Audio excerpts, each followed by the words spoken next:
இன்னைக்கு வந்து டேஸ்டியான கீரை சுறா புட்டு எப்படி பண்ணலாங்கிறத பார்க்கலாம். இந்த ரெசிபி வந்து ரொம்பவே சூப்பராக இருக்கும். யார் வேணாலும் ட்ரை பண்ணலாம். பிடிக்காதவங்களுக்கு கூட ரொம்ப ரொம்ப பிடிக்கும். கேட்டு வாங்கி சாப்பிடுவாங்க. இந்த ரெசிபியை நம்ம எப்படி பண்ணலாங்கிறத பார்க்கலாம். ஒரு கடாயில் 3 டேபிள் ஸ்பூன் அளவுக்கு நல்லெண்ணெய் சேர்த்துக்கோங்க. எண்ணெய் நல்லா சூடானதுக்கப்புறம் 1/4 டீஸ்பூன் அளவுக்கு கடுகு பருப்பு போட்டு நல்லா பொரிய விட்டுருங்க. அது கூட 3 காஞ்ச மிளகாவை கிள்ளி போட்டுக்கோங்க. இது கூட நம்ம 10 சின்ன வெங்காயத்தை சின்ன சின்னதாக வெட்டி ஆட் பண்ணிக்கலாம். இது கொஞ்சம் நேரம் வதங்கட்டும். இன்றைக்கி 100 கிராம் சுறா மீனை வந்து நல்லா உப்பு போட்டு வேக வச்சு எடுத்து வச்சுருக்கேன். அதில் நடு முள் மட்டும்தான் வரும். அதையும் தோலையும் எடுத்துகிட்டு இந்த மாதிரி உதிரி உதிரியாக செஞ்சு வச்சுக்கோங்க.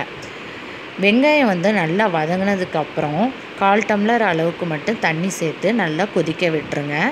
இப்போ தண்ணி நல்லா கொதித்ததுக்கப்புறம் ஒரு கட்டு முருங்கைக்கீரையை நல்லா கழுவிட்டு இது கூட சேர்த்துருங்க. ஒரு மூடியை வச்சு மூடிடுங்க. 5 நிமிஷம் நல்லா குக் ஆயிரும். இப்போ 5 நிமிஷம் கழித்து பார்த்திங்கன்னா நல்லா உங்களுக்கு குக் ஆயிரும். இந்த டைமில் வந்து நம்ம எடுத்து வச்சுருக்கிற அந்த சுறா மீனை இதில் சேர்த்துடலாம். சேர்த்துட்டு நல்லா மிக்ஸ் பண்ணி விட்டுருங்க. இது கூட ஒரு 1/4 டீஸ்பூன் அளவுக்கு சீரகத்தூள் மட்டும் ஆட் பண்ணிக்கோங்க. ஆட் பண்ணிவிட்டு எல்லாத்தையும் நல்லா மிக்ஸ் பண்ணி விட்டுருங்க.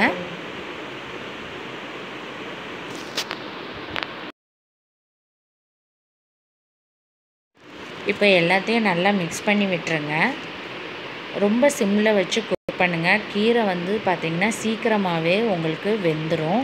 கீரை வந்து அதிக நேரம் நம்ம வந்து வேக வைக்கக்கூடாது. அதில் இருக்கிற முழுமையான சத்து வந்து போயிடும். ஸோ அதனால் கொஞ்ச நேரம் நீங்கள் கீரையை வேக வச்சாலே போதும். இப்போ எல்லாமே நல்லா மிக்ஸ் பண்ணிவிட்டு ஒரு 1/4 மூடி தேங்காயை வந்து திருகி ஆட் பண்ணிக்கோங்க.